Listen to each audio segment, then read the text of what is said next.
In the first part of this conversation, we talked through Rugg and Toff's argument that you can explain how weaker powers can win against stronger powers, which has been the norm since the end of World War II. You can explain that with a mismatch of strategies that both the weaker side and the stronger side can employ either direct attack, going after military targets, or indirect attack, trying to wear each other down and wear down their will to fight, whether that's through barbarism and targeting the civilian population, or whether that's through a guerrilla warfare strategy. The idea is drag the conflict out, and eventually one side will get exhausted and quit. And that mismatch of strategies allows the weaker side to defeat the stronger side.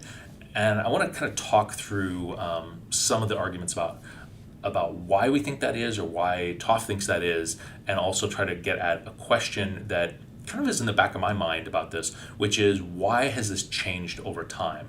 That in the 19th century, military power and potential power of states, their civilian population, the size of their economy, seem to be a pretty good predictor of military victory, and now it's not. And so we need to understand why that is exactly. Okay, so trying to think about why this works, and why dragging the conflict out through an indirect tactic targeted against a direct tactic might be effective. And it really gets back to the expectations that the stronger side has going into a conflict with a far weaker party. The stronger side assumes that there will be that correlation between material capacity and capability and military power and how the war is going to play out. And it doesn't play out as the stronger side was expecting. The war ends up dragging on. The stronger side gets frustrated. The elite begin bickering over whose fault it is. The public gets weary and exhausted and starts creating political pressure for the state to withdraw. Again, this is sort of Mac's argument that it's not that the militaries are losing, it's that the civilian population has sort of abandoned the will to continue the fight, and that they're sort of the root of this problem. And that gets compounded a little bit more in democracies where one of the possible ways to respond to an indirect attack, and to do so effectively, is with a direct or an indirect. One of the ways to respond to an indirect offense, guerrilla warfare, is with a indirect attack. Through barbarism, targeting the civilian population, the strategic Hamlets program that the United States used in Vietnam. But these kind of things end up being unpopular with democratic publics that really don't want to be associated with barbarism and that level of cruelty, and that becomes a rallying cry for an anti-war movement that then pushes back and forces the state to capitulate and stop doing things that might be militarily effective but are odious. Again, I think the Vietnam case is really driving a lot of this conversation, and maybe that's not particularly surprising, but I'd like to maybe kind of talk through a little bit more about why this might be, and then talk about, so what are the alternatives to this kind of argument. So in trying to think about the change over time, we kind of need to get at why it is that powerful states believe that they should be able to win effectively, and what it means to be a powerful state in terms of military power.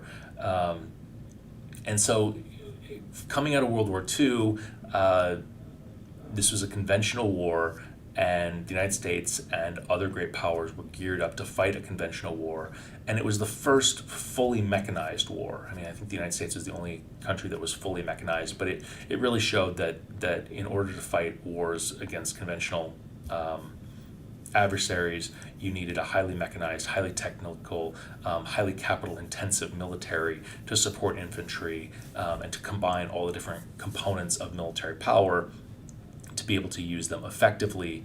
And so states emerged out of World War II thinking increasingly about how to build capital-intensive militaries.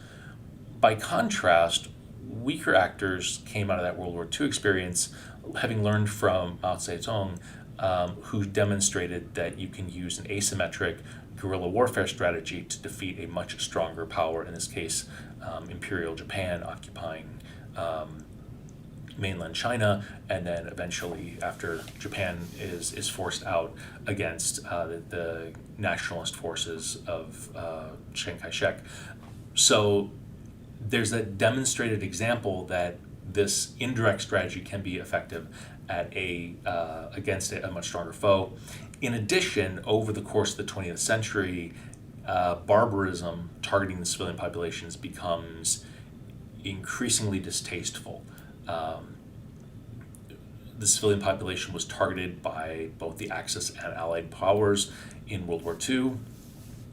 The rules of war humanitarian law was not new, but maybe not as deeply entrenched. By the 1970s, the United States was still conducting a really, by today's standards, horrific campaign of bombing against the North Vietnamese civilian population. But by the 1990s and the 2000s, civilian casualties were becoming increasingly, I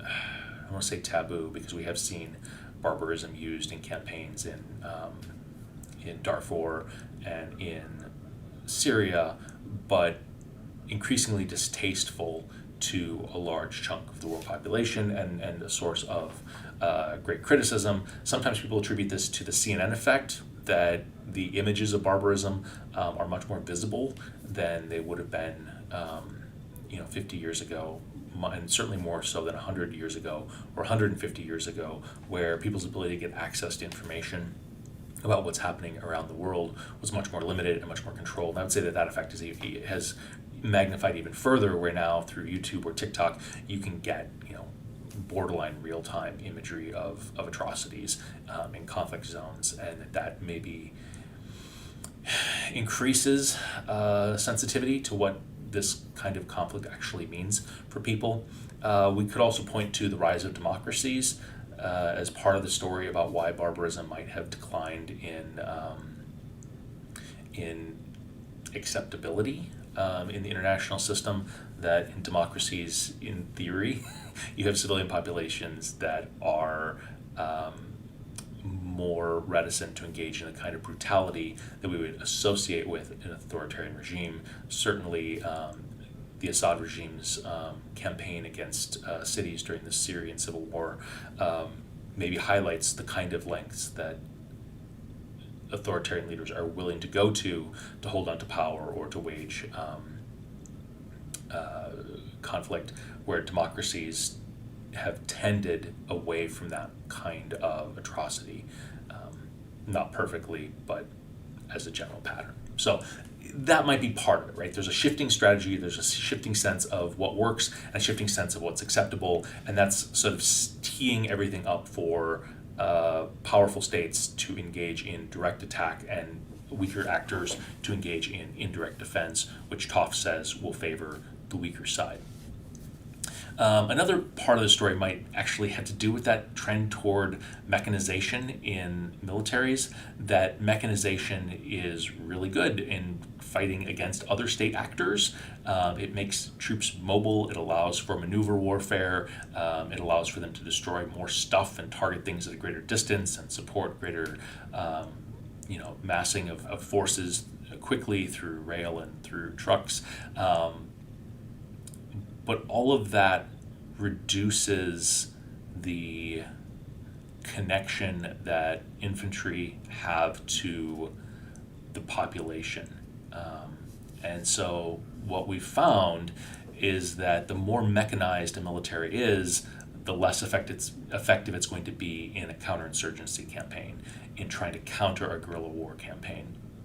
That mechanized militaries historically that relied upon railroads for supply and for logistics and for movement tended to lose against insurgents. Now, if you're using helicopters, there's a good chance that you're going to lose against insurgents, and that the rationale for this, and again, we'll talk about this in quite a bit more detail when we talk about counterinsurgency, is that to know who is an insurgent, who's part of a guerrilla movement, requires some pretty specific local knowledge.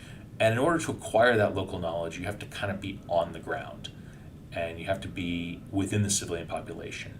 You have to be doing almost more police work. You have to have the trust of the civilian population. And it's really hard to do that with a mechanized military.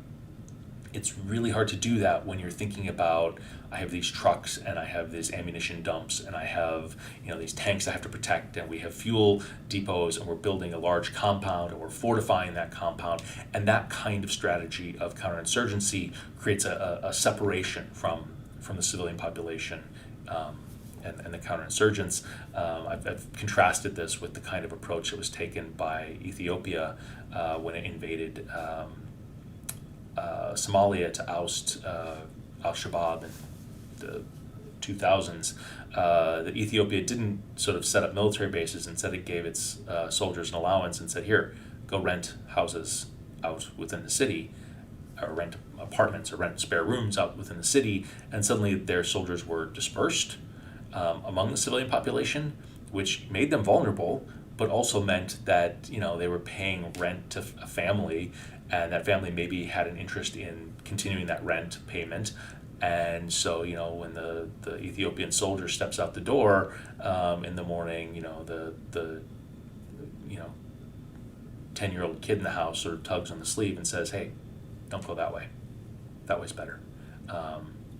That local knowledge of what's happening and how the conflict is playing out on the ground ends up being really essential, and mechanization gets in the way of that. So that might be part of the story about why we've seen this change over time. The temptation of modern militaries to rely upon mechanization makes them less good at doing the kind of things that they need to do.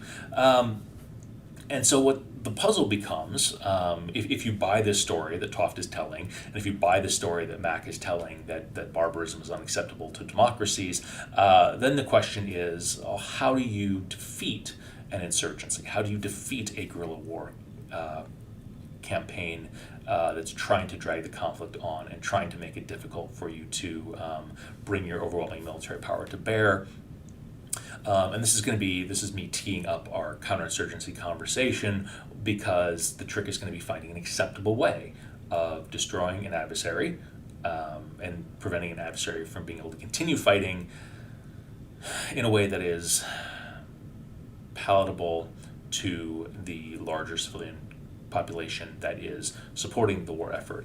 And so we need to understand a little bit what it takes for a guerrilla operation to survive, and so we'll look at Guevara in a subsequent conversation, but the short version is that a rebel group essentially needs a safe haven. It needs a place where it can operate that it can control, and so rough terrain ends up being really helpful, or a foreign base of operations ends up being really helpful. It needs to be able to get beyond state control, and it needs the support of the local population. And if you can deny to a rebel group a safe haven and its ability to extract resources from the civilian population, the local population, you will essentially starve out that rebel group, and it will make it much more easy to destroy a rebel group that doesn't have access to these two things. So that's kind of where we're going as we think about counterinsurgency, but we'll also circle back and talk a little more about barbarism and how that has been used effectively by authoritarian regimes. Again, consistent with the idea that Toft gives to us, that an indirect strategy can be countered effectively by an indirect barbarism approach. Okay, so lots more conversations to come, but this is kind of the anchor that helps us to kind of orient the next 3 or 4 or 5 conversations.